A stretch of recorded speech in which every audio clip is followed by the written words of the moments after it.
What are you doing here? You're supposed to be in Mexico. I heard about La Jefa. Came to help. We don't need your help.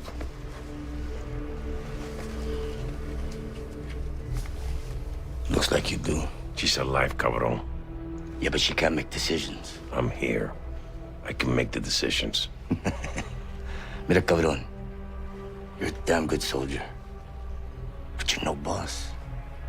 When you're at war, a boss has to make decisions fast. What are you talking about? Talking about I'm stopping our shipments as of today. Teresa wouldn't want that. You don't know what Teresa would want. And unlike you, I have experience running a cartel. I've been to wars.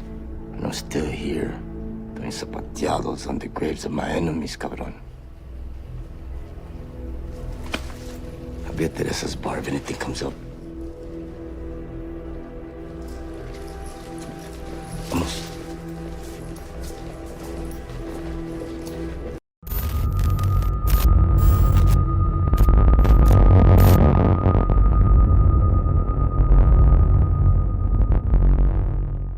And we are live.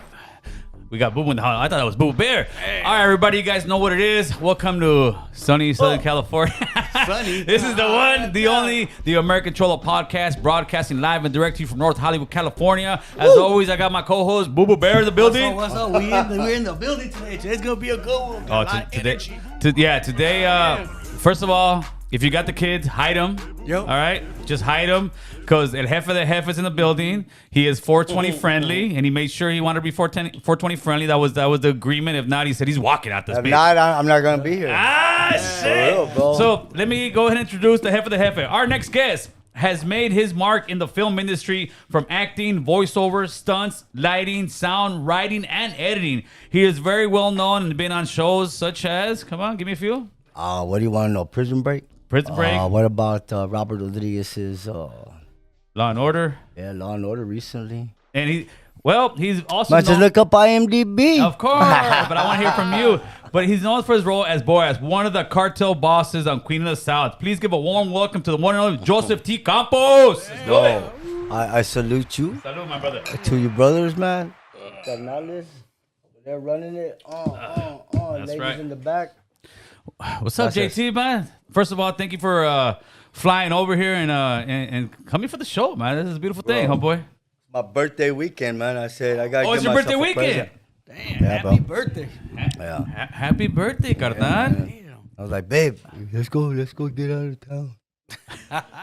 Cholo wants to see me. Man, hey, we've been summoned by the Cholo. I'll go. I don't care, bro. I'm ready to go. Yeah, he pulled up, homeboy. He Pull pulled up quick, bro. We feel blessed to have somebody come out here just for the show and you know fly out here. That's a blessing, man. I really came out here for the grass carnal. I'll take it. I need an excuse. I'll take it. I need an excuse to smoke. I'll take it. So let's just jump right into this. Where were you born and raised? I was born in Winfield, Illinois by accident. By accident, huh? I always say it like that, man. So yeah, my mom and my dad, and my dad rest in peace.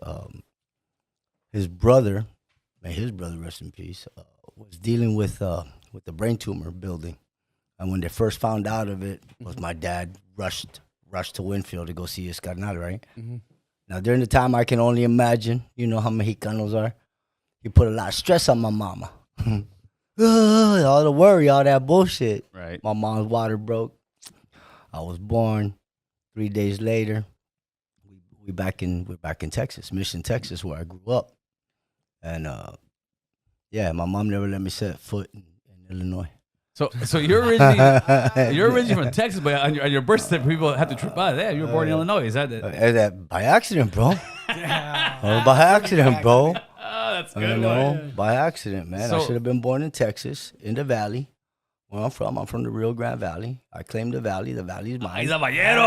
The valley's mine. The valley, yeah. I'm from the RGV, Rio Grande Valley, and yeah, man. I was just born in Winfield by accident. You know, and then my other brother, Christopher Michael, was born by accident as well.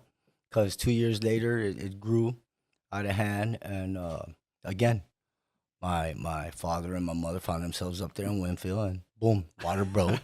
My brother Chris is born, right? 2 years after that, it really got out of hand, and he passed away, and they brought him down to the valley to bury him. Oh man, I'm sorry to hear that. And my dad stressed out my mom again, and boom, my brother Jesse was born. But he was born in the valley. He was the one originally. Yeah, the lucky ass. So, what kind of childhood did you have over in the valley in Texas when you were a kid? I had a great childhood, I like to say. I mean, I had, for the most part, I had my mom and my dad until they got divorced. So, having that male role model was important. I had my dad all the way up until I was 7. Oh man, 7 years old, and separated 3 years. But in the separation of those 3 years, was pretty shitty, I guess you could say. Kid remembers. I mean, I remember the craziness. And then at 10 years old, my dad passed away by accident in Houston, Texas, in a water heater explosion. He burnt from his waist up, and yeah. So it's just crazy upbringing after that point, that's man. what I'm saying. The pillars of your community do you wrong. What were you doing as a teenager? Were you acting a fool? Man, I started smoking cannabis at the age of 10 after I saw my dad's body in a bag, in the coffin. Started smoking cannabis early, man. What can I say, Orale, here we go. But cannabis saved my life. I actually like to say that ever since I started smoking, it was what I needed to cope with the PTSD that already hit. I saw my dad's body in a bag. In the coffin, just because I was necio. And yeah, fuck, bro. Shit. How was your upbringing? You just scarred me, bro. Oh no, just scarred me with the whole I'm recalling shit. And I'm like, this motherfucker really just turned me. I gotta go. No, these are the lows in the valley. Yeah. No, you know what? The best thing my mom ever gave me, I could say, in defense to my upbringing, was my brothers, right? Just growing up at that point, man, I had to be the role model, but I'm still fucking up. But it's the best fuck up you could have, because you're gonna learn what not to do. Therefore, I'm still teaching you. But yeah, I grew up in South Texas, Rio Grande Valley. I went to Mission Junior High, then Mission High School, and in Mission High School, Miss Chapa. Yeah, man, fix my shit. Let me do you right, homeboy. Let me do you right, carnal. I don't even like earphones, bro. Ahí te va, carnal. I don't even fucking like. I'd rather just do this, man. I'd rather keep my hat on and. All right, take it off. You don't need the headphones. Yeah, just tell me to speak up, and I'll speak up. I hear you, homeboy. I just need to hear myself. I don't need to hear myself like that. But you sound so much more special like this. Well, from what with just on my own? I feel like an astronaut, homeboy. He's not gonna do it. I ain't gonna do it. You want to hear every little. This fucking Chris. I can't do that, bro. I can't do that. Just tell me, give me a sign, hey, we can't hear you or something. Speak up. No, I can speak up, but right now it's I just don't want to mess your hair up, homie. I could have left you there, man. Fuck all I could have left you there hanging, carnal. I don't mind. I mean, if I got a moco, tell me I got a moco, bro. So thank you, bro. You got me. You got me. Oh, shit. So, boom, high school. I'm in high school. It was Miss Chapa that, I guess she saw a troubled kid. Mm-hmm. All right, she saw this little kid doing his own thing. She knew I was smoking. This lady Miss Chapa got me into theater arts. And, if it wasn't for that lady, all this badass shit, oh, man, everything you did on that intro that you gave me, bro. Oh, that's Miss Chapa, bro. I'm about to get a key to the city in the Rio Grande Valley. I'm going to be a grand marshal to the parade down there on the 28th. Oh, yo, bro, it's I'm happy for where I come from. I'm about to get mine, my flowers before I die, right? That's right. And, man, I hope Miss Chapa's there. I'll be tight. Because I just want to, I have not seen that lady. And, with every interview that I have, man, the rain sounds beautiful on the house, man. I love the sound of rain. Right. With every interview that I've had, certain questions I've been asked, I started somewhere along the line on an interview somewhere. I was like, "Fuck, Miss Chapa, man." It was like Miss Chapa. I owe everything to that lady. That lady saw this little kid that was dealing with shit, going through shit, being bullied by shit. What grade was that in? I'm sorry, bro. No, like, no, I just no. fucking You like, take went your on time, a bro. Honda, You bro. take I your just time. went on a Honda right now. This weed's good. Pinche conejo, you got me moving fast, carnal. That's Conejo's weed right there. That's a strain right there. He got me thinking fast. I'm gonna cry, dog. I'm gonna cry. Hey, fucking cartel bosses don't cry, fool. Oh, they fucking cry, bro. You know why? Because when I had to kill a motherfucker like King George. Ah, shit. Whose bullet I wear around my neck, by the way. That's that King George bullet blank filled up by a nice tiger's eye. So, was yeah, we the cried, teacher, fool. was that in high school? Sicarios cry. Was it in high school? Yeah, bro, it was in high school. And yeah, man, it was in 10th grade, 11th grade. And did you I fucking automatically stayed in. fall in love with it? Like doing, just. Bro, I played Elvis Presley, Buddy Holly, and fucking what was that? What was my fucking nerd name? Wilbur. My nerd name was Wilbur. And I played a guy named Wilbur that took out Laura to Lookout Point. And I showed her the Big Dipper. Pointed out all the constellations to her in the sky. Fucking hilarious, bro. But yeah, it was Miss Choppa, man. Started Everything it, that, started like, the dream. Yeah, and just encourage that kid, So to any educator out there, man, that's like putting in that work, putting in that time. Man, I'm here because of people like you. Taking the time and patting a little kid on the back and telling him that he can. Just thank you, Miss Choppa. I want to say thanks. That's dope, man. Yeah, shout out to Miss for Choppa, real. man. That's dope. Wherever man. you at. So, Yeah, did you end for up real, graduating man. high school? Sir, yes, sir. Went to college for 2 years. Nice. Thought that I needed to do that shit, but I started off in entertainment, and I was working with this one homeboy, DLP, the Love Poet, Black and Brown, man, since way back when, man. Right. Homeboy was doing this thing, and I was his little backup dancer, hype man. También I bailaba. wanted, yeah, bro. I wanted, well, I used to work as an adult entertainer. Oh, I was a stripper scoops, for a the moment. scoops are- I love the dance. Hey, what did they call you? I was dancing by the name Santiago. Oh, ladies, put your hands together for the one, the only Santiago. Yeah, it sounded a lot like that. It sounded a lot like that. Like, ladies, all women of beautiful sizes and shapes. How would Kevin say that shit? Like Kevin, remember Kevin? You know Kevin. You hate Kevin, mama.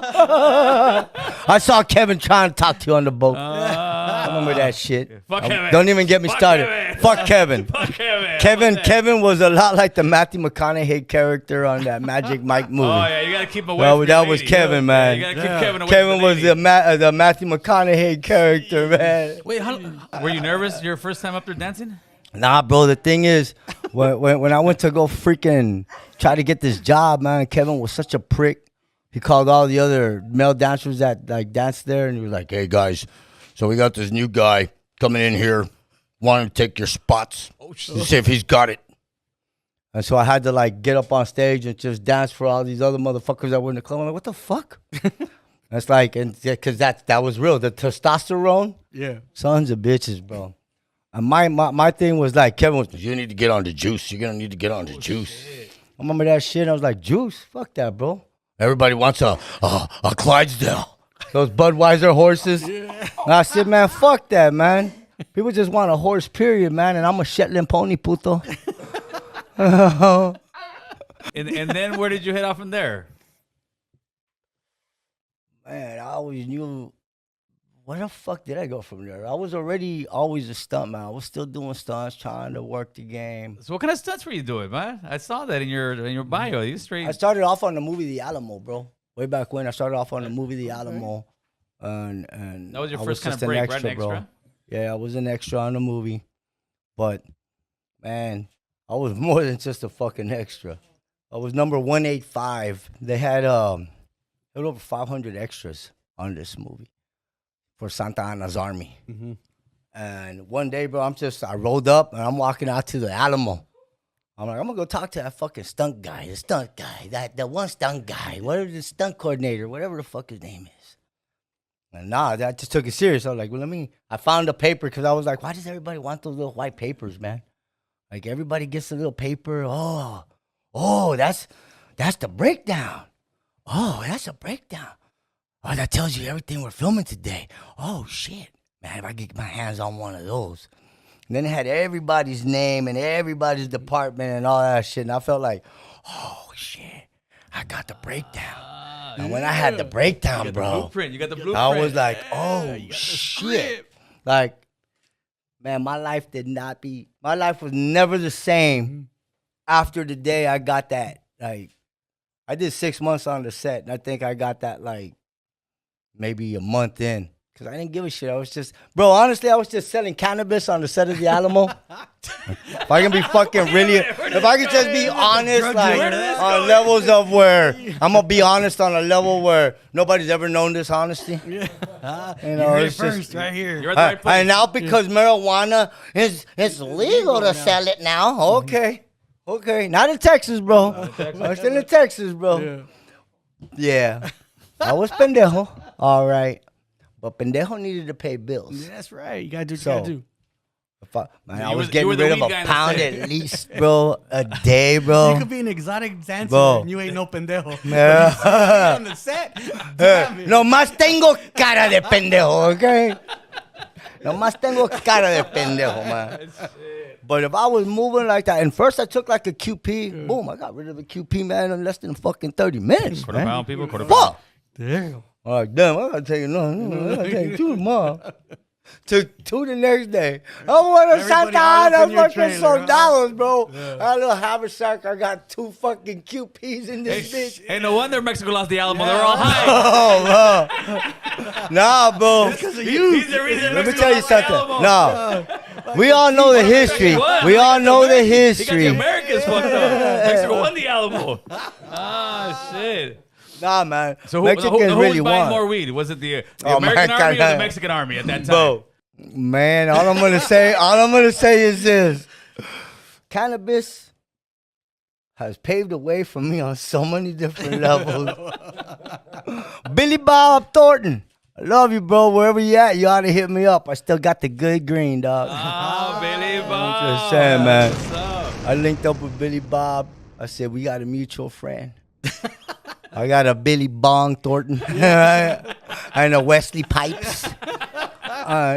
He was handing out fucking autographs that day. Would you like an autograph? I was like, man, fuck that autograph, bro. I said, I got you and I got a mutual friend, bro. I go, oh yeah, really? Who? Fucking showed him some fucking weed. He was like, come into my trailer.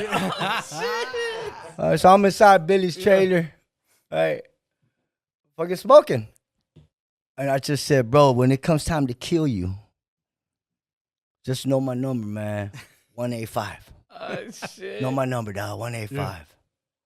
But with that, I had to like put in some grind time. So I went to go talk to the stunt coordinator, Phil Nielsen, who was actually Mickey and Mallory Knox did it. You know, Natural Born Killers. Yes. Remember that movie? Absolutely. Mickey's dad shot himself in the cornfield. Remember? Killed himself.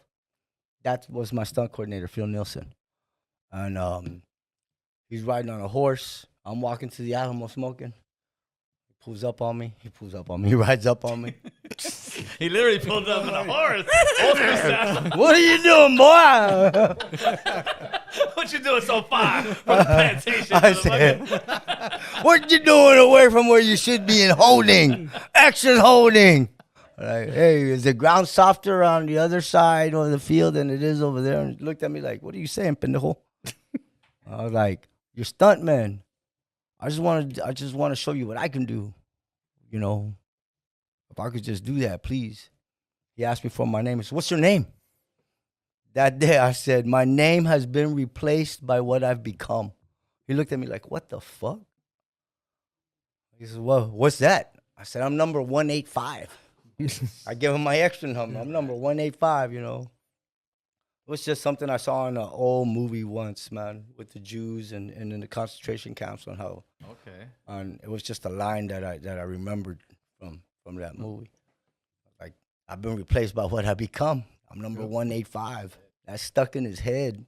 2 days later, he called my number because he'd been seeing me. I was like flies on shit, bro, for 2 days.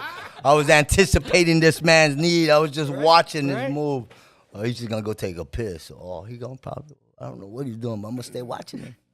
2 days later, he hit me up, 185. I'm like, right here. And he said, all right, you're gonna get a cannon blast. I'm like, cool. I didn't even know shit, bro. I didn't know shit, bro. He goes, you know what that is? And I said, enlighten me, sir. I want to do what you need me to do. And he knew he was working with like fresh meat, bro. Yeah. The guy don't know shit. I can take some chingazos. I can give him. But I didn't know shit about stunts, bro. And I was just like, I'm fucking desperate to show this dude, man. And I knew that they needed extra bodies, bro. I'm like seeing them calling different stuntmen from LA, man. They're flying in. I got to meet Zorro, right? I got off the, man, the stuntmen and women of the industry of film, man, amazing. They're all amazing. There's just something about their energy and how they gotta just move and maneuver. So, man, just much respect to them. Yeah, man, he tells me it's a cannon blast. We're going to simulate a cannon being fired from the Alamo. There's a compressor here. It's just air shooting out. I'm going to put a little bit of this, that, and the other, and it's going to look like a cannonball hit. Boom, blast you. Blast yourself out the scene. Throw yourself as hard as you can. I'm like, oh, yeah, throw myself. Cool. Bro, a little 105, buck 05 on set, cannon blast, air socket. A la verga. I was gone, bro. Gone. Something hit me. I'm like, ooh, why does it hurt so much? I had rocks impaled through my suit, like, pow, pow, like dug into my skin, cut me. Oh, shit. They cut for lunch. And I'm like, walking to a porta potty, like, oh, shit, what the fuck's wrong with me, man? Like, what happened to me, man? Get in that porta potty, I pulled on my fucking outfit. I'm like, oh shit, I'm bleeding. Oh shit, there's blood on my uniform. Let me get some dirt. And I'm a dirty ass Mexican anyway. It's okay. You know, I'm a dirty ass Mexican anyway. Fuck it, you know. I've been marching, you know. Santana. You know, fuck. And I'm like, damn. I like did the best I could to just like cover up. Phil Nielsen, man. That dude, like, stunt coordinators, they take care of their people big time, bro. Like, he had been watching me from the moment that action, cut. Where's this little motherfucker going? You know, he kept his eyes on me. Lunch, he saw me eat, boom, boom, boom. We're back on set. And he says, you ready to go again? I said, sir, yes, sir. And he just looked at me, he goes, all right, we'll be ready tomorrow. Way to lick your wounds in private. Bro, that was like, I got to meet. I met a real man that day. Yeah. I was like, wow, this dude just like fucking gave me much respect right now. The next day, he said, find 2 people you trust. I was like, what the fuck? Find 2 people I trust. What the fuck is that? Well, I was there with my brother Chris and my cousin Victor. Hey guys, let's go. That day, he put us in another scene where we're on the top of Santa Ana's riding into town. And from the Alamo, they're blasting the little town, and the little roof gets blasted. It was me and my carnal and my cousin up there, bro. And oh, hell yeah. it was like, that was the day that I was like, wow, right this dude, he saw something in me, bro. He wanted to. He put you on. Yo, he put me on, bro. Yeah. So I kept just doing that, but like Phil Nielsen and Keith Willard, and man, then I've like worked with some amazing other brothers and sisters, man, like, and there's so many out there. And that's man. A long time ago. That Alamo movie was when? Yeah, man, back in 2001, something like that, bro. You've been grinding this thing for a good hot minute, man. Yeah. So did you continue doing stunts, work? Bro? Just stunts, yeah. So I've met a lot of brothers and sisters throughout the industry, and. You want to be a stuntman or you want to be an actor? Damn. What do you want to be? You want to be a stuntman or you want to be an actor? Right. Oh. What are you doing right now? I'm doing stunts. So you want to be a stuntman or you want to be? I want to be a stuntman, sir. I'm like, oh fuck. Damn, I almost fucked up. Oh shit. Until you want to be a stuntman? You want to be? I want to be whatever the fuck they're gonna hire me as, bro. I just want to work. I want to eat. I want to get paid. So I want to do whatever the fuck I got to do, bro. What do you need me to do? What's the correct fucking answer? Yeah. I'm tired of fucking go over here and do that and you'll see this. Fine, I get that I got to do it by myself. Some people could have really helped and they've just done that. And I'm like, all right, that's cool. That's fine. I've worked with motherfuckers that other motherfuckers don't like and then I'm judged upon for it. There's a lot of politics behind the scenes that we don't see. Oh, man, there's a lot of politics. Hey, I'm only throwing it out there. I won't even say the movie, so the movie don't say nothing to me. But it was important for me to get my IMDb credit as a stuntman. Yeah. You hired me as an actor, but I only got to do the stunt part of that acting part. Then they cast somebody else after they let me go because they didn't want to have my name with their film. Really? Yeah. I'll tell you after we off. We'll do the members only, player. Right. But it was like, man, that was the first one. And then boom, something else happened recently. I'm like, you know what? Fuck this, man. I'm going to go back to just concentrating on me. If I want to make a tequila, if I want to make a cigar, if I want to have a CBD or some Flower THC out there, I want to do it. Yeah. And I'm going to do it. And eventually I'll get there. I stopped worrying about shit and just started concentrating on me, as we all do, and that's how come we'll have what we have. I encourage you to follow your dream, brothers and sisters. Just believe in yourself. Trust me, when you can do that strongly, truthfully, without having to bullshit yourself, others will see it, and then they're going to get behind you. So all these years now, well, how many years did you do the stunt? You've been surviving of filming stunts? Or were you also doing all So, I was, told you what I was doing on the Alamo. Yeah. I hear that. Small-time pharmacist sometimes, Provide for You're me. the OG Dr. Green Thumb right there. I provide for a community small. That community's huge. Yeah. That community's huge now. They all came out the closet. Yeah, and it's a beautiful thing, too. So, as I was maneuvering through the stunt world and the acting in Texas, and Texas had a lot of film going on at the time. Like, Texas was just rolling in film, I guess you could say. The incentives were there. It's an right-to-work state. Fuck it. I'm going to do whatever I can, wherever I can. I'll show people my worth. You can go to California, people started telling me. I kept telling myself, I'm not going to California. Why go to California and try to fucking make it as an actor when everybody's supposedly doing that over there?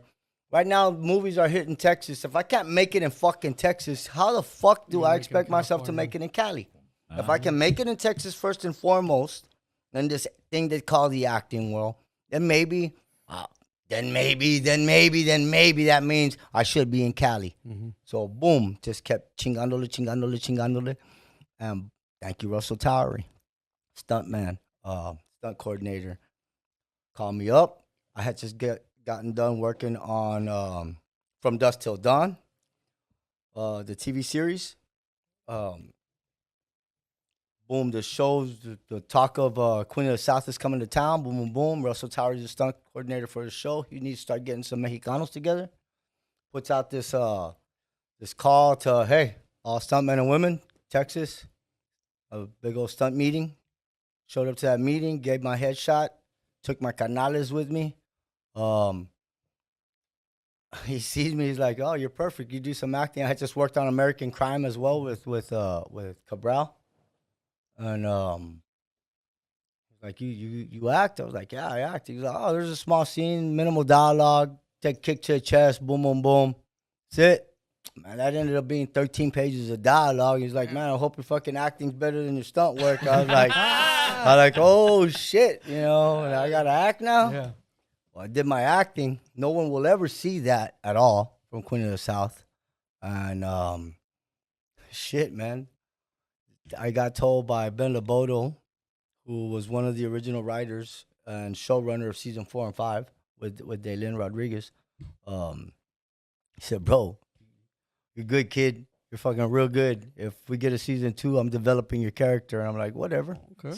I believe it when I see it, right? Yeah. And boom, boy, the rest is where we're at. History, huh? The rest is where we're at. I just kept chingándole and working and believing in myself. When, do you remember when you got that phone call? Hey, season 2's in and you're in it? Bro, I think it was the internet, the internet being so strong the way it is, man. Somebody said, oh shit, there's a season 2 coming. I'm like, oh yeah?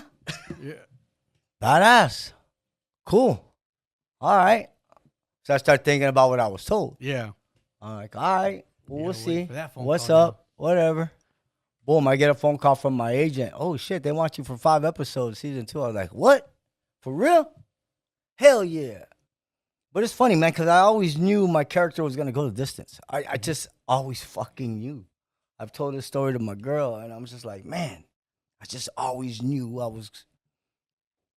When they killed me off, when I stabbed myself the first time, before I was resurrected for season 1 in episode 12, the first time you hear my character, I went on set and I'm like, man, this feels great. Like, here I am.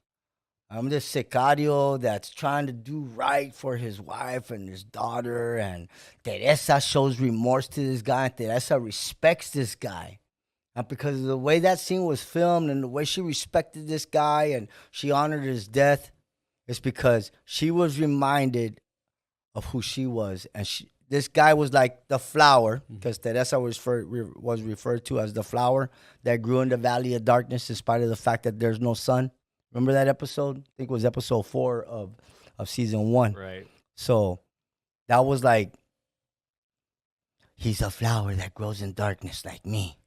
When that line was like, when I read that shit, I'm like, oh shit, I'm a character. Like, I fucking told myself that. I just told myself that. So when I ended up killing myself and everything, I was like, man, this is, I'm going to be brought back in a flashback or something. I just fucking felt it. And every day I did, hey, anything? Talk to my agent. Anything? Like, no, nothing. It was going towards episode 12. I get an audition for SEALs, the snipers, or the SEALs. I think it was SEAL Team 6, that TV show that. Yeah. I auditioned for that. I shaved. I'm telling my agent, nothing. No, JT, you're dead. They killed you off already. You're not coming back to Queen of the South. no memory. Give it up, bro. Muerto, güey. They're about to film episode 11 already of season 1. No, I highly doubt it. Just audition for this shit. Fine, man, fine. I'll audition for the fucking. You're not gonna get me to be no SEAL, bro. This is hopeless. But I'm gonna shave. So I shaved. Did my audition. Sent that shit into my agent. I'm getting a phone call from my agent. I'm like, oh fuck, he must really like my audition. First words out of his mouth, tell me you didn't shave. I said, I fucking shaved. I told you I was gonna fucking shave. I don't know how the hell you knew or what, but you're getting called to go back to Queen of the South. I said, what? How the fuck am I going back to Queen of the South? They kill me, bro. I don't know what they're doing, but your character's been resurrected. And I went, That's right. Fuck I yeah. was like, Fuck yeah. yeah, I just knew, bro. Something just gut. You're my giving me gut. chills over here. Like, hell yeah. Like I feel that. I just knew, bro. I fucking knew. And I'm going back. Yeah, how fast did your hair go? Man, it took me about 2 months to grow this shit. Well, I don't ever shave it. I don't shave it for that. take Well, I like 2 don't days. shave it, bro. I can't go. And by the end of the day, at 5 o'clock shadow. I can't do that shit. So I was like, boom. There I am. I'm going to Dallas, bro. Sat in a chair for 3.5 hours. And Brenda, God bless her soul, she fucking 3.5 hours putting this bullshit beard on. I'm like, fuck. Then the next day, 3.5 hours. And it was the next day that I'm like, I'm already so tired, bro. I'm just ready to go. I don't even know how the fuck they resurrected my character. This is fucking crazy. I found out all the behind the scenes. One of these days I gotta do a whole commentary on that shit. But so there I am. Being resurrected. They don't give me a script at all, bro. I just show up on set. This is the second day that I'm there. Fucking mustache on, and I'm like, man, I have no script. I don't even know what the fuck I'm saying. I have no script, bro. I don't have the breakdown. You got nothing right now. Nothing, Just show bro. up. Nothing. Just show up. You're working that day, and I'm thinking, what the fuck? So I asked Ben LeBeau, do I have the hot dog? He goes, yeah, about that. He pulls out the little. You say, very, very nice. I said, that's all I'm saying. Very, very nice. Very, very nice. Very, very nice. Very nice.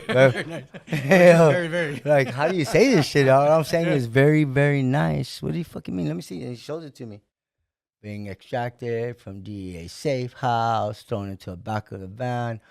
Phone goes to him. It's his brother on the end of the line. His brother Manuel's dialogue. Brother, it's me, Manuel. How does freedom feel? BOAZ's line. Very, very nice. Yes. There it is. Yes. Hey, fucking actor right away. Like, oh shit, how do I say it? And then as an actor, I want more dialogue. A los vemos pronto. Bro, ad-lib that shit, right? Ad-libbed on my own improv. Yeah. And here we fucking go, bro. You know, I'm like, all right. So when season 2 came about, picking up right after that, being written in the way they wrote me in, like killing his brother savagely. Oh, I'm yeah, like, I was like, what the fuck? This fool's gangster. Like when I read that, I read it with, dyslexia. I read it backwards. I'm like, oh, badass, I get to do a stunt. My brother kills me. Oh shit. I thought I was the one dying, bro. You killed Yeah. off again. That's what they brought me back for. So I thought I was dying, and we break for lunch. There's this whole behind the scenes. I was supposed to kiss Camila, man, at that wedding. They're like, Boaz, you're looking good. Thanks to you. The fucking boozer. I was supposed to do that. Like, controlate. It was supposed to be this scene, but Camila didn't want, new guy on set kissing her. Especially not without knowing his history. Where does little Mexicanito grow up? Can he dance? I don't know what she required for a kiss, but I'm glad I didn't kiss her as well because, Yeah, I was shocked on that. I did not see that coming. I saw him look at you like, why are you laughing at? Like, what thing? And then he's talking, and I'm not going to fucking ban, and booyah. Yeah, blasted the hell out of him. It was crazy, too, because So anyway, the kiss didn't happen. We break for lunch, and Manuel's telling me, yeah, give up the kiss. I was like, but the name of the episode is Kiss of Judas. I was like, fuck, somebody got to get kissed, bro. All right, I'm thinking, somebody got to get kissed. All right, I'm just thinking, somebody got to get kissed. It's called a Kiss of Judas. And just being this, rookie, bro, just new blood on set, bro. Here I am, just ready to work. Fuck it. They're like, nah, bro, I'm going to try to kiss her anyway. And he said, don't do it. Just don't do it. And I was like, nah, bro, you do your part. Hey, you do you act. I'm going to act. Yeah. I'm gonna go for a kiss, bro. Yeah. It says I kiss her, bro. Even though she ain't asking for a fuck it, man. Stop me, bro. Right? I'm like, stop me. And he goes, seriously, don't. I remember Julio Cedillo was. Julio, wherever you're at, bro, you remember that story.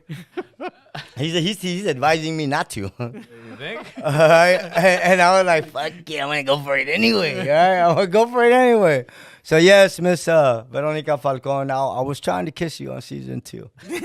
I admit, I throw it out there. Facts, behind the scenes. I went in for a kiss, bro, and he saw that, and he grabs me, and the cup I have, it breaks, and I just kept acting.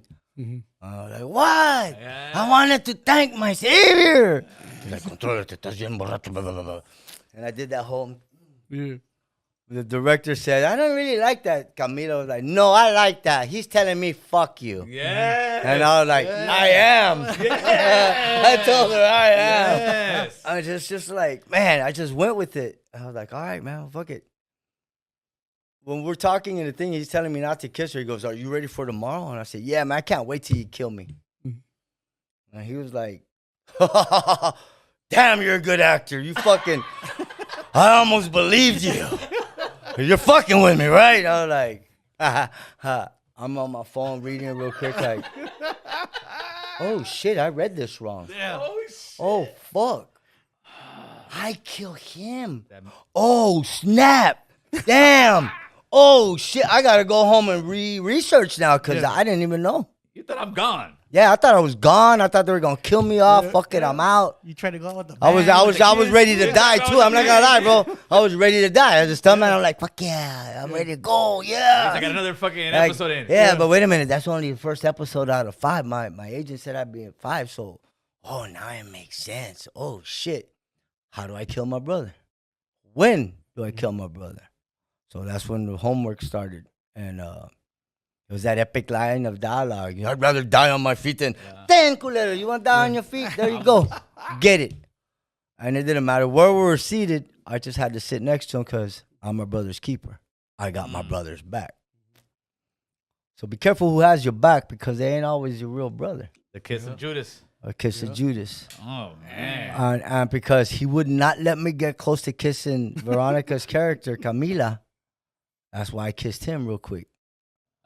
Somebody gets a kiss. Somebody's getting a kiss. And it made sense that I went for that kiss anyway and I gave it to him because the next day I killed him. And it's like, as I look back at what I did on my own for character development of Boaz, I pat myself on the back. How did you prepare yourself for that guy? Because that guy is a complicated vato, homie. Well, you're looking at him. Yeah. I am that guy. Pretty much. I am Boaz. You know, I didn't play a character Boaz. Boaz just got to be me. You know, like I shared what the writers wrote about something, and I just brought my own aspect of truth to what that is. Character.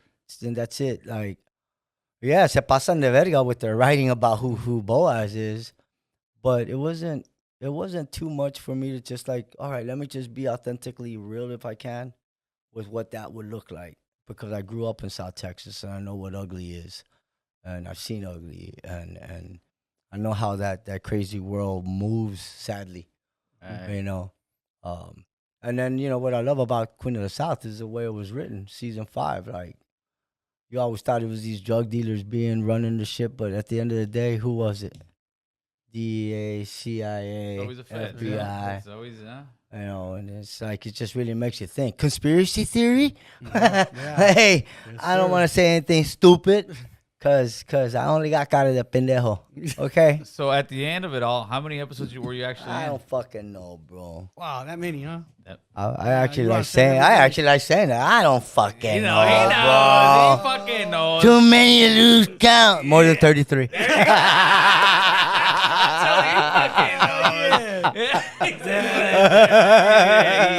I wish there were more too. Hey, that's not good. I don't fucking know, man. I don't fucking know. 35, no Wait more till you than see my 33. granny. Nothing major. Hey, 30-something. I know. Just a day at work. Too many to lose count, dog. Look, playing Boaz and being free that way on camera and just being able to express like what really happens in that world, you know, and keep it as true as I could was just an honor and a pleasure. But the writers and the whole team, everybody, I mean, I just applaud them. I'm only as good as the people I can be around. And yeah, man. That's right, Yeah, man. man. And when you guys have meetings, like, all right, this is what we're gonna do. I was never in any meeting. You were never in any meeting. Nah, You bro, just I wasn't invited to those reindeer games. you just show up for your Oh, part. yeah. Thing. Man, just show up and play. Nothing wrong with that. Yeah, that's right. Let's just show up and play. And the badass thing about that is like even that's difficult because you gotta practice somewhere to show up and just be ready to be consistent. Right. And at a level that sometimes it was just, you know what, man? It's just about being true to you. Be transparent, be true to you, and always fucking have that attitude of gratitude, bro. Yeah. It's gonna be accepted if it's genuine. Because if it's bullshit, they'll see it too. The camera will see it for sure. Camera will see The it. camera sees everything, bro. Now, did you take like a bunch of acting classes for what you did? Did you go like through a whole course, years, or who was the mentor that made you the actor you are? Oh man, well, it was Miss Chapa for one, right? Like just believing in me, teaching me to believe in myself. You know, Well, we need because some when time, you can huh? believe in yourself, bro. I mean, it's already badass that we all believe in ourselves, right? And some of us believe in ourselves more than we should. You know, I put that out there for you know who you are. I ain't gonna say no names, pero te pasas, puto. There's many of them. There's too many of them. And after a while, you forgot why you even started, brothers and sisters. So just stop that bullshit, please, man. 5 seasons of a badass TV series, fucking awesome. I think it ended too soon. I do personally. That was a great show. I'm working on my own thing. Callejero is a series, kind of like so BOAZ Tomás Jiménez. Que descanse en paz BOAZ Jiménez. El rey BOAZ Jiménez. Pero sigue controlando los calles. Tommy Calle. Boom, Callejero. I'll leave you with that. That's to what I've been working on. So We that's want where to I'm hear at. more about Yeah. Callejero. Right, bro. and now you want to hear Yeah, more yeah, about it. we sure And do. Callejero, this fucking ex-narco, is in fictional legal Texas, selling his cannabis, selling his CBD, still dealing with politicians. I guess that's just the safest way, right? When life imitates art, art imitates life. I just want to keep telling that story. There's a fine line between sanity and insanity, and I know I walk on that line every day. I think we all do. Right. Kind of crazy, but that's the world we're in right now. And I mean, I got a lot of fans, a lot of places. I got this fucking transgender that works at the airport in Austin. Fucking came up to me, and I get it. I even see where, man. I see you're troubled. There's obviously problems there to make you feel certain ways and think all these certain things, and trying to find that grounding and to feel rooted. No, you're gonna tell me whatever you're gonna tell me. That's fine. I've been through some shit. I've been through the ringer in life already that I'm like, fuck, man. You're gonna look at me like I'm fucking wrong because I have old man thinking. I'm gonna be 50 on Monday. I'm an old man. I got old man thinking where I still believe you gotta fight. Let's fight like this, man. You kick my ass, you kick my fucking ass. Shake my hand, let's go fucking drink a beer. Share a shot. That's right. That's right. All right. That's old man thinking, huh? Hey, man. Yeah. Sorry, we're both stupid. We don't have to, life is too valuable, man. And I respect everybody's opinion and everybody's life, but you have to respect it, right? And that's why you still need space. Even motherfuckers locked up in jail, bro, have their little fucking space by space by space. Yep. Huh. And you have to respect that space, bro. Well, the thing is that in today's And society, we do. they want you to respect theirs, but they don't want to respect yours. Exactly. And everybody's on that respect me before I respect you shit. And that's how come I always say, man, this is all the trust in the world, man. This is all the trust in the fucking world right here. If I give you this, I'm going to give it to all of you because I don't know you not to fucking trust you. I already showed up meeting you. You're my brother, bro. I believe I am fucking everybody's brother. Everybody's my brother and my sister. I just ain't met you, man.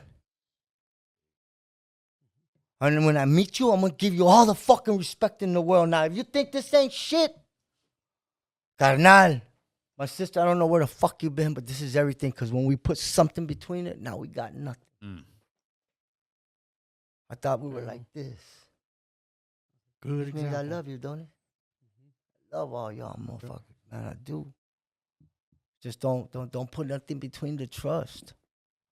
And we can remain true to each other and who we are. Because what's mind fucking blowing is here we are at war. Everywhere. There's a fucking war going on somewhere, man. That's how come I can respect that you ain't never left your hood. Right. Well, because, you're still cleaning up where the fuck shit's at. Sir. Why are you gonna go out and try to do something major somewhere else when fuck, man, I got a lot to do here. Yes, Yeah. sir. But sometimes you're gonna be forced the fuck out. AJ, you also That's okay. you give back a lot. I hear you sir. work with the kids and Bro, stuff like I that. give back as much as I can. Talk to me about that. What you do with the kids and try to help them out. Man, I was a boot camp drill instructor, man. I took care of juvenile offenders between the ages of 11 through 17 before I worked in radio, before I went to work in film. And So this is like in a juvenile facility, or yeah, it was a juvenile. Yeah, when kids fucked up, this is where they went. This is where you sent the worst, man. Yeah, the Mhm. I cagapalos. was taking Yep. care. I was a cagapalo, bro. Every kid, bro. Man, there was this one kid one time, little black kid, looked like fucking Mike Tyson. Huge. 15-year-old. He had just jerked off and threw his semen at the fucking window. to the female drill instructor that was working that day. You know, well, your wife, your mom, you know, your sister. That little fucker just at the window. I just walked in, man. 5 minutes shy of catching that. I literally put those. No, but yeah. You gotta get that out there. It was a good joke. Laugh. Yeah, it was. Yeah, man. It's a heavy subject, man. I'm gonna make you laugh through the shit, and that's what I do. I laugh through pain because I've been through it.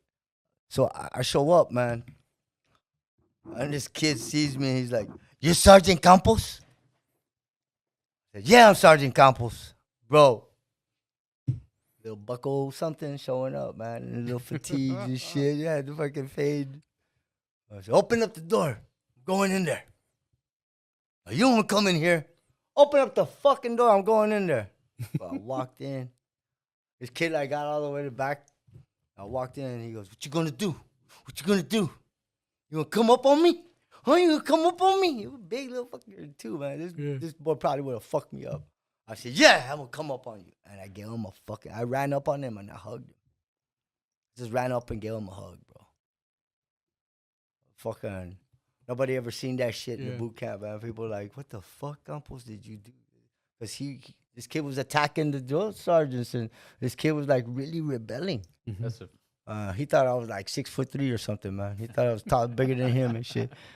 I ran in there, bro. I ran in there and I fucking ran to hug him. I get fucking emotional telling this because, bro, all we really want sometimes is a fucking hug. We need a fucking hug. Man sharpening man, iron sharpening iron, man. Real motherfuckers, man. Bro, we just want a fucking hug, bro. I don't want to fight it out, bro. Let me fucking talk. Let's talk, man. Can we talk? Can we get to the root of what the fuck is really eating us up? Seriously, can we? I hugged that kid. He broke down in my arms, bro. He started crying. I said, "It's okay, man. It's okay. All I wanted to do was hug you, kid."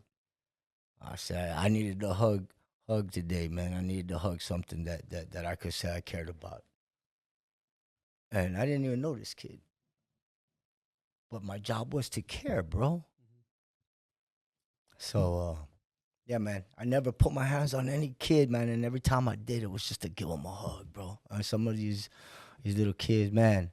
Navarro, this one little kid, Navarro. Knucklehead, man. Struck on one of my colleagues, a drill instructor, some guy named Russ. And he's like, "I'm gonna break this little motherfucker, JT. I showed up. I said, "You don't touch that kid. That's my kid, bro. This is my fucking kid. You ought to look at these kids like they're your kids, bro." What's he not fucking doing? "He ain't giving me no push-ups." I said, "You want fucking push-ups?" And I walked outside. Went to told this kid, "What the fuck's wrong with you, Navarro? Give him the fucking push-ups." "I ain't gonna do shit, sir." I said, "How many fucking push-ups does he owe you?" "But he owed me at least 50 fucking." And boom, I dropped down and I started fucking doing the push-ups. I'm like, "I'll give you the fucking push-ups." And Navarro, "Sergeant Campos, please, Sergeant Campos, don't do it. Sergeant Campos, please." And I said, "Hey, I'm gonna get your fucking push-ups out of the way for this motherfucker. When you gonna talk to me? Sergeant Campos, please stop doing the push-ups, Sergeant Campos. Sergeant Campos, please." And he just dropped, man, and he started doing the push-ups and he was crying. And he's telling me his shit. And we were talking through the push-ups, which is an exercise that I do as an actor. Like when I have problems fucking memorizing my shit, when I have problems like having to, boom, I get into the push-up. And I start doing my push-ups, reading the script. Because I'll get tired and my dialogue doesn't sound the same anymore, but it's got to sound a certain way. Kind of fucking, anyway, I went from push-ups. You see, I take something with me from where the fuck I've been. So it's not hard for me to turn it the fuck on and turn it the fuck off. Because I know what, I've experienced pain. I've experienced trauma. I've got my battle scars, you know, and I can rip a wound open real quick to bring it if I need to. It's just sometimes it gets scary because nobody likes to recall the past of where we worked so hard to get away from. Don't ever forget your past.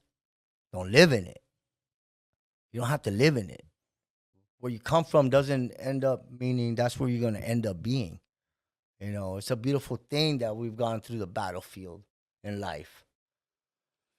So that we can learn to communicate. So we can learn to say, hey, what's really going on, man? But that was like one of the best jobs I had that I needed to have at the time. I've always been placed where where the energy's placed me. And I told these kids, I'm not going to leave this boot camp until each and every single one of you little assholes is out of here. And everyone graduates to this fucking program. Sergeant Campos, there's so many. I know how many fucking kids are in this damn boot camp. I'm like, shit. I don't give a fuck if it takes years. So every one of y'all little motherfuckers, it was a lot at the time. I was there 5 fucking years, bro. 5.5 years at that boot camp. And then when they all graduated, I went into radio. I was working in radio and boot camp at the time.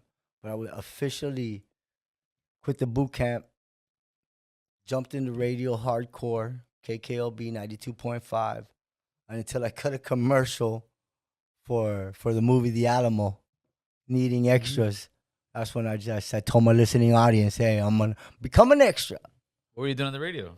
I was a DJ, bro. I was a sexy guy, JT Campos. A sexy Campos? El sexy guy, JT Campos. Shit. What were you playing? The Midnight Oldies? Bro, I was playing every hour, bro. I would play the 12 to 5 late at night. That's where they started me on. Yeah, and it was you like, gotta make your so bones. every now and then, you having trouble? Is that your radio voice? You're not able to sleep?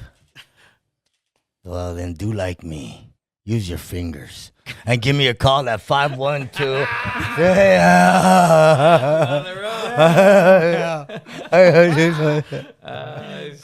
Stupid shit, man. But yeah, it was radio, bro. Radio. When I jumped into radio after that, I still had the urge to like take care of kids. And I worked at a place called Mary Lee Live Oak Foundation. And man, bro, this job like to little Cody. May you rest in peace, little dude.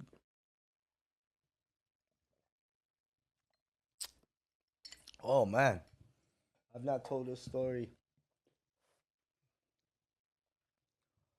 These kids were taken from their homes because their parents would beat them, or for various things, man. And they were put in like a foster care, and man, it was just crazy. And so kids, especially when in that world, bro, it's probably such a high turnover. Mm-hmm. Bad shit happens. You got people, like I say, that are like your pillars of the community, but they take advantage of you. Motherfuckers come in to take advantage of these kids. And I felt like I was only called to be at that place because I had to stop something from happening.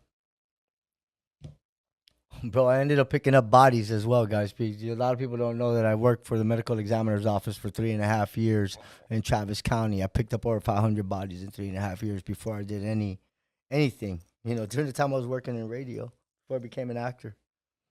I went to work at this place, and I started cooking for these kids because they needed to eat. I like to cook. I think I can cook pretty damn good. I started cooking for these kids, and these kids ended up trusting me like real quick. And it's crazy because I was there for a long time.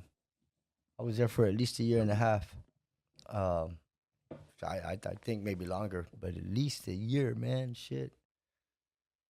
I was trying to change shit, man. Then we got this new guy, came in, administrator, wanted to be loved by the kids, but doing all the wrong shit. You could just tell motherfuckers, something's off sometimes.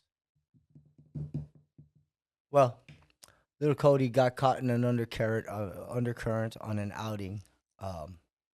And I was the one that had set up that outing. I didn't get to make that outing at all. I had 3 flat tires that day. And they fucking took the kids on an outing that I had set up. I promised these kids I would take them out if they just gave a fucking performance and listened. I went through 4 months with those kids, like getting to that point, to that outing. I was supposed to be there on that outing that day, bro. It's just the way I see it in my head. Like, and a lot of people have told me, no, it's just played out the way it played out, bro. Flat tire, flat tire, flat tire. Hey, you're staying, you're working. Hey, that's my day. But because you didn't like me, you ass. You went ahead and did this. Took the kids to the swimming hole, and little Cody got caught in an undercurrent, and he drowned. Bro, I was a fucking lifeguard. So many things just Went through your head. still play with me on that level of, and I've been drinking, that my heart is like sensitive right now. And you talked about like I give so much to the community, and I think it's because I really feel like I was that little kid, bro. I lost my dad early. I started to fail in school. You know, grades weren't up. Your community doesn't really accept you anymore when you're not that. What do you have to offer, kid? You're just a Mexican on that side of town. You know? So we kind of throw you away, or you feel thrown away. And I'm talking to all of y'all brothers and sisters out there. Y'all know what I'm talking about. Y'all are not oblivious to what I'm saying. You know? So what do? You know? You were in Boy Scouts and fucking Boy Scouts did you wrong. Yeah, we know about the cases that they got pending with the Boy Scouts. You know, offered me $3,500 for my wrongdoings, huh? Whatever, man. I get it. Scoutmaster of Troop 183 down in South Texas. We all know his story. We all know why he's in jail. Son of a bitch. You see me here on your podcast, bro, talking, and I'm a pinche jefe de los jefes, but why? Because I fucking have endured some shit, okay? And you know why I had the gut feeling that I was going to go 5 seasons? Because I needed a stage and a platform to start building. So people could see something authentic and transparent and true. Like they see in you, in you, in you, in you, in you. I'm not here trying to be controversial, man, and I know I can honestly say my carnales aren't trying to be controversial in any way. We're really trying to move on a level of where we can all move together, right? Yes, sir. But sometimes people se pasan de verga because I moved without thinking too fast. And, reflexes happen. Oh, shit happens. And we're still here saying, you can hold me accountable. I did do that. I did say that.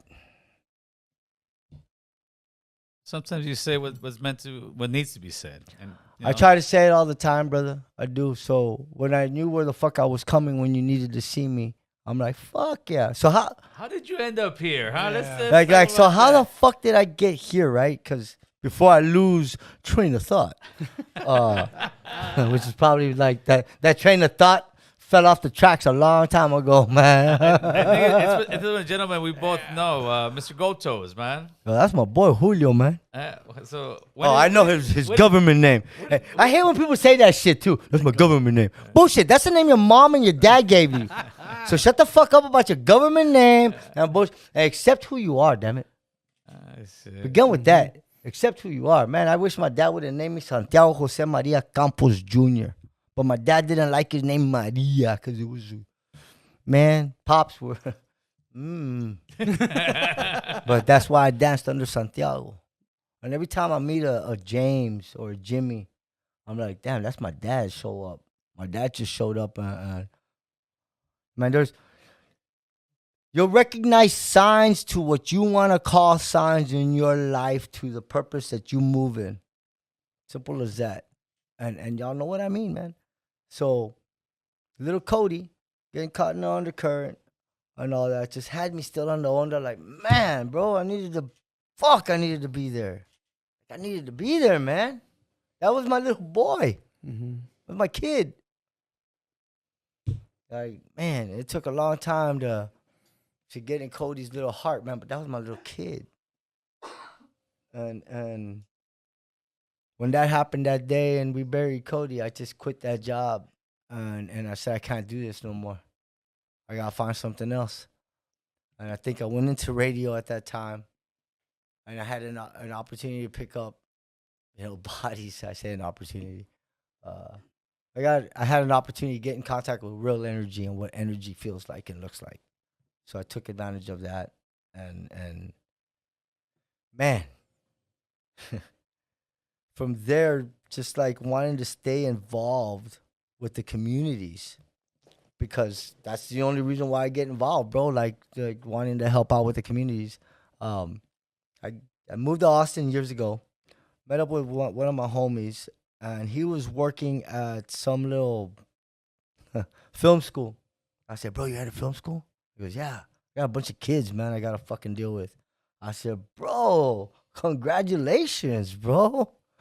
And he said, you want to help me? I said, fuck yeah, I'd love to help you, bro. Joined my boy in Austin, Texas, and man, there was like this film camp I put together with my canal Paul Galvan.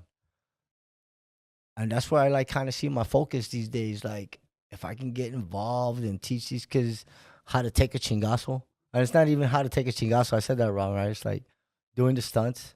I think that I'm a life coach, bro. I'm a life coach. I see myself as a life coach, like, and that's all I want to do. Like, if you're gonna look at me and say, "Wow, that's fucking BOAZ," first of all, how the fuck you know I'm BOAZ, you little kid? You're 8 years old. You know my character. I hope you found out because your dad or your mom, like, they realized to show you some shit, which means you're a highly educated little kid. You're like a fucking ancestor in a little avatar of your body today, right? And you're moving that way because you got it. You know what's real and what isn't. Which is the only way I'll accept that kid to be my fan. Like crazy, because that's where I'm at. But they also know, like, from the other work, I like teaching them the stunts because, like life, it's gotta knock you the fuck down, right? Yes, and you don't want to be a daredevil. Daredevils, you might not make it out alive, man, being a daredevil. But being a stunt man or a stunt woman, cut. Let's do it again. Which means now you gotta know everything. Which means you gotta know the science. What, you think you're the only pinche scientist of the swamp? So how did the episodes you did on Law and Order come about? Oh man, Those are recent, man. Those are dope. Bro, those two Last episodes, week, man, right? that was last week and the week before, bro. Yeah, last week. That's dope. Bro, Law and Order, shit, bro. That's just. I was telling you earlier, man. I stopped giving a damn about the industry. Not to say I don't care, y'all. Yeah. He said, take off the list. You don't give a shit. I just said, if you're gonna look at me because I'm lighting up a joint and I'm on American Cholo right now, and I'm lighting up a joint, I'm in California. It's legal. That's right. That's Yes, right. sir. They Adults. say it's recreational. So right now I'm enjoying it. But it's also medicinal. You tell me I can come on your show and heal myself Absolutely. and have some fun? It's legal. It's legal. It's legal here in So I California. said, and you invite me into your beautiful fucking establishment, Thank you. your home. That's right. Fuck yeah, man. I know I'm at a table where you protect the fruits of your labor and you let me eat with you. Sir, Bro, I protect the fruits of mine. I want to eat with you anytime. All you brothers, all you sisters. I see your American Chola over there. American Chola. Yeah. Hey, behind every great man truly is a great woman. Sir. And 100%. then we find the woman. Because Mom, that one was for you, Ma. Behind every great man is a great woman, and I'm gonna fuck with you right now, Mom. My mom. God damn.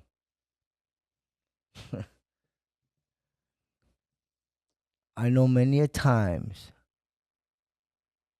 shit wasn't what you wanted it to be. And I may have said some things you wished I never had. But I'm glad you were my mom. And I'm glad you were my dad. I can That's all feel I'm gonna that. say, Mom. Yeah. I can fucking feel that. Oh, I yeah. can relate to that all day long. Mhm. Boy. No, I want want to hear this. How you get the Law and Order episodes? No. So I'm driving, and I get a call from my agent. He's like, "Where are you?" I said, "I'm going to fucking Corpus, bro. I'm making music. Why?" "You need to go to New York." "For what?" "They want you on Law and Order." "Huh? I didn't even audition." "You're gonna be in 2 episodes of Law and Order." And I said, "Doing what?" "Being you." I was like, "Being me?" They saw your work. They know your work. They know your BOAZ. It's a like character. I haven't gotten the script yet. I don't know. Mm-hmm. I was like, "I gotta go to fucking New York. I'm gonna work fucking Law and Order." Dum, dum. I'm gonna be in Law and Order. Fuck yeah. My manager calls me. He tells me, "You're going to Law and Order?" I was like, "Yeah." And he goes, "Nobody's your friend." Yeah. Nobody's your friend. I don't care that New York is legal state smoking cannabis. Shut the fuck up. Show up to work. Don't talk to nobody. I can't do that. Sorry, I can't do that. I just can't do that. I get what you're saying. You don't want me to lose this job. Strike 3. I'm out. I said, these ain't like the other film sets, boss. No worries. The other film sets felt like fucking independent film. There were still good films that I was working on, but it was just a different onda, independent film type kind of onda. And that's just a different energy, which means energy obviously moves different in every place that you're at. So it's recognize the energy, man. Always recognize the energy. And my energy was just like, I'm fucking tired of dealing with the bullshit that they want to give me, the politics of whatever the bullshit is, man. People are always going to be for or against, and I don't want to be for or against. I just want to be. And it's just wanting to be and always just moving that way. Here I am, man. I'm a fucking American Cholo today. What the fuck? It's like, and I know who you reach out to, carnal. And I know that some carnales right now, you're hearing me on fucking American Cholo, and you're like, órale este vato. And you may feel like you're in a fucking place that you don't want to fucking be. Hell, you may be locked up. I want you to look in your little fucking mirror, man. Look in the mirror. And look at your reflection, brothers and sisters. You ain't lying to me when you tell me you can't do shit. You ain't lying to me when you tell me it's not your fault. You ain't lying to me when you're telling me, what can I do about it? Nothing. You're not lying to me. Look at the person in the mirror. Take a real good look. Or just look at yourself knowing exactly what the fuck you can do. And what you could be doing. And what your heart wants you to be doing. And when you can do that, yeah. Fuck yeah. You just let the monster loose. You just let the beast loose. You just let yourself loose. Sky's the limit, baby. And now keep doing that. That feeling right there. Keep doing that feeling right there. And know that, yeah, you better have some good shit kickers on. Because there's going to be a lot of shit coming at you. If you thought you was dealing with shit earlier, fuck that. The way you really see yourself now, just know that, man, now you're going to be dealing with some real shit. Because you see what you really need to be doing. And when you can really start moving that way, man, that's where I'm at. Like, that's how come, fuck, I needed to smoke, bro. You what? Because I hadn't smoked all day, and they want to charge me $1,000 if I smoke in my room. Yeah, they got that like on a. I was like, no. Hey, we smoking across the street. Fuck that. I usually go to the bathroom and turn the hot water on. I'm gonna get like Conejo's weed, and I'm fucking running fast across the street to light this bitch up. Cause I ain't paying no $1,000, man. Hey, make sure they got the fucking debit card, So we're gonna start wrapping this thing up here pretty soon because we got dinner to eat right now. I can fucking talk all day, y'all. Yeah, we got dinner to eat, but Hey, can we go somewhere with cannabis infused food? I hear the reviews are going to be shitty as fuck. The cannabis infused. I don't know around here. I don't know. We just smoke it over here. I don't gotta fucking eat it. I want to eat it too, bro. I'll hook you up right now. Look, bro, because I want to make salt and pepper, and I want to have that I fucking had that So taste. what you got coming up as far as man, not giving a fuck. that's No, 2023. I don't give a fuck. No, it's not. That's the slogan. It's actually not giving a fuck. It was just like I stopped caring in the sense of the hoops that people want me jumping through, bro. I stopped just caring on certain ondas, and I'm like, I just want to create, and I want to share with you and you and you and everybody out there. Like this is what we got, man. We all got a story. We all got something going on with us, man, and we all got something that we can share, that we have to share. That it's actually it's important, man. It's really important, man, that all of y'all hearing me right now. It's just the fact that I could be here on your platform to share this it's important for y'all to know that if you still don't know what it is you want to do in life, it's okay. You know, For your sure. mere existence is important to somebody somewhere, and it makes them right. move, and that's what's very important to understand. Just the fact that your mere existence, being here, bro, so someone can see you every day and say, "Hi, mijo." You know, that right there, that mere existence, bro. Like, you do a lot for the community, bro. I seen that. You know, I'll be honest with you, bro. I didn't research you till like fucking homework. Oh shit, pop quiz today, right? And it's just the way I move, bro. It's like I don't want to maneuver. I don't want to know anything about you. And then I'm like, oh, I have seen this guy before. It's like, you know, fucking social media is so strong right now, bro, that it's like, oh, I have seen this guy before. Well, now let me really check him out. All right, so here I am really checking him out. I'm like, God damn, fucking go toes. That's how I met you. Right? I'm going to tell that story before we finish. I'm like, damn, because I fucking piece it all up, bro. My mom moves so fast. You see how I go? The BOAZ character for real. I was like, fuck, bro. I'm like, man, this guy, man. I'm like, fucking like Cholo. I love this guy. I'm a fucking Cholo. I'm a fucking Mexicano, Americano, pinche badass, bro. I said earlier, you can't call yourself chingon and not ever be able to prove it. You know, I'm gonna turn 50 years old and I run circles around youngsters still. And it's not an insult. It's just my energy's like that, bro. I picked up over 500 bodies, bro. I walk with a lot of energy. And here I am now doing film, and boom, I was moved to go work on something in Houston, Texas. And I meet the guy that's providing music for the soundtrack. That was Go Toes. Right? I was with this one cat in Houston. He was like, man, you know who that is? I'm like, no, who's that, man? That's Go Toes, man.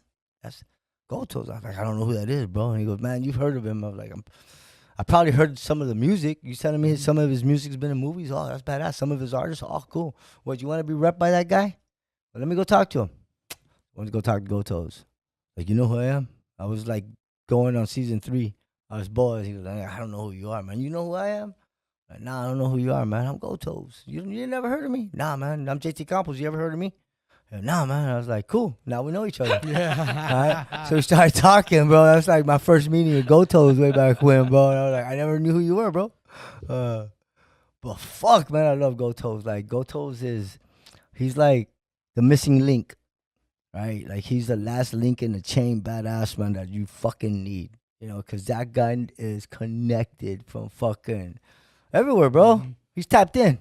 Tapped in. He's tapped the fuck in, and I love Toes, bro, because what I see from Toes, genuinely, that I've like fucking seen beautifully, is that he's gonna be there to help you the fuck out. Like, he's there for the black and brown, like hardcore, For sure. and he's just genuine about his love, bro. The way he gives it, the way it is, it's just real, bro. I mean, he's real calle.